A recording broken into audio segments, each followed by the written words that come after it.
బాలబాలాజీ అన్న పేరుతో ఇక్కడికి వచ్చి పిలిచాడు. ఆయన చేసుకునే కొబ్బరికాయల వ్యాపారం ఏదో, అందులో నాకు మిగిలిన డబ్బుల్లో కొంత పట్టుకొచ్చి వెంకటేశ్వరుడికి ఇస్తానని ప్రతిజ్ఞ చేసి ప్రతి సంవత్సరం పట్టుకెళ్ళి తిరుమలలో వెంకటేశ్వరుడికి ఇస్తుండేవారట ఇక్కడ రామస్వామి గారని ఒక భక్తుడు.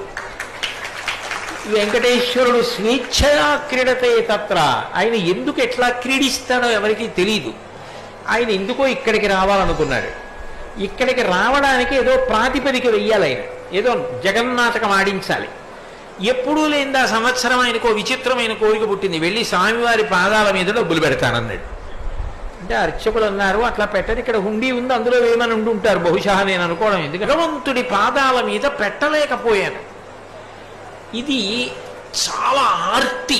ఆ ఆర్తితో ఆయన పడుకున్నాడు. ఎలా తీరుతుంది ఆ కోరిక అంటే అప్పుడు స్వప్నంలో దర్శనమిచ్చాడు. అది స్వేచ్ఛయా క్రీడతే తత్ర. అది నేనే మీ ఊరు వస్తాను లేవోయ్, అక్కడ ఇద్దుగాని పదన్నాడు. నాకు వెంకటేశ్వరుడే చెప్పాడు అన్నాడు. ఆయన కొండ దిగి వచ్చేసాడు. వచ్చేసి మళ్ళీ ఈ ఊరు వచ్చేసాడు. ఆయన కొబ్బరికాయల వ్యాపారం, ఆయన గది, ఆయన వ్యవహారం. వెళ్ళి చూస్తే ఆ కొబ్బరికాయల్లో వెంకటేశ్వర స్వామి వారు దర్శనమిచ్చారు.